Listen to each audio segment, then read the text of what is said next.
Did you see my post about being a happy early morning riser?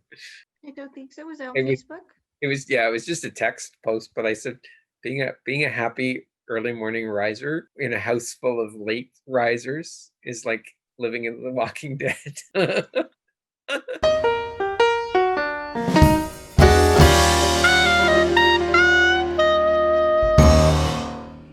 Yeah, we our friend sent us this like test basically to see how much of like a morning versus night person you are. And it's so funny because him and Noah are really, really close, but Noah like goes to bed at like 3 a.m., wakes up at like 1 p.m. And his friend Aiden goes to sleep at like 9 p.m. and wakes up at like 5 a.m. every morning. And he was like, so we're basically on super opposite schedules. But when he went to, where did he go?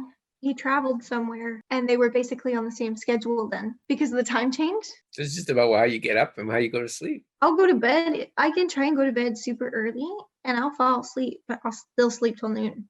Yeah, well, you're still young. Pardon? You're still young though, too.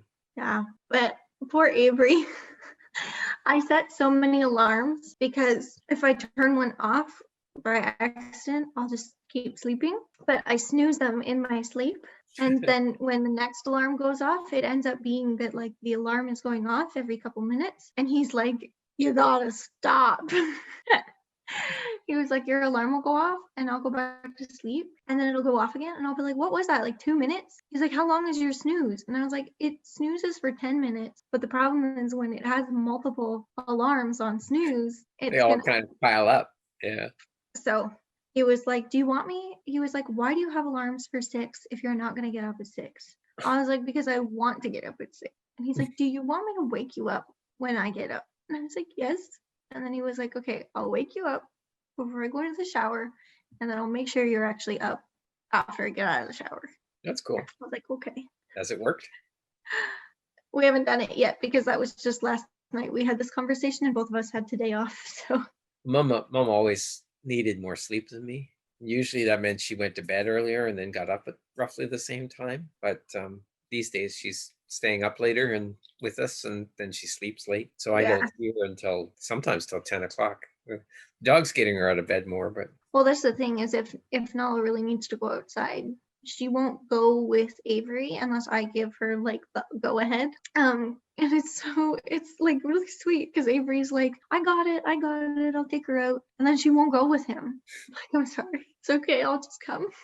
well, Nala's getting you out of bed. Yeah, she is, which I appreciate. Especially when we were in lockdown, because I feel like I would have just stayed in bed all day.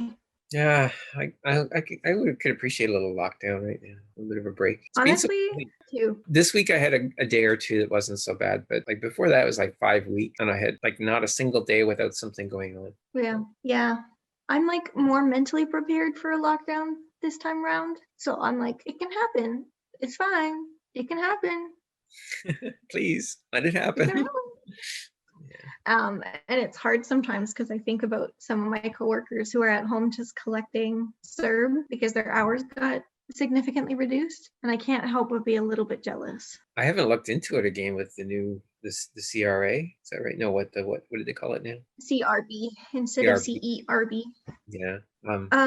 Yeah, basically it's like a reduction in hours. This one is actually better for people who are self-employed than for those of us employed by someone else, because it's like you have to have at least a 50% reduction in your normal pay, basically. And then your normal pay when you're self-employed, though? I don't know. I think they just base it off of kind of the average from the previous year.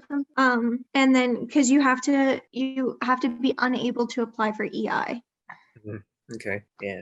See, like January will come and jobs will drop off, right? I won't have a lot of income January, February, March, but that's normal, right? So how do I say 50% drop? and as far as my income goes, right, it's hard to say what my income really is, because is it what I actually pay myself, or is it, all of the income that's coming in? Even if I try to figure out a net after expenses, like it's difficult. Yeah. I did find out, so I've been reading some stuff. They were talking about people who had to pay the CERB back, and they were saying because the $5,000 that you were allowed to earn, or that you had to earn in the 12 months previous, right? Some of these people that were self-employed were not getting $5,000 because it was net, not gross. Hmm. So I had a lot of thoughts about that. First of all, I'm thinking, okay, well, great. Now I know that the $5,000 was supposed to be net, not gross. So that means the $2,000 a month had to be net, not gross, which means I probably could have got another month of CERB. But the other thought I'm thinking is, how do you live not earning $5,000 a year? Like, my income No. sucks, The only reason I can survive is because I own a house and, have mom.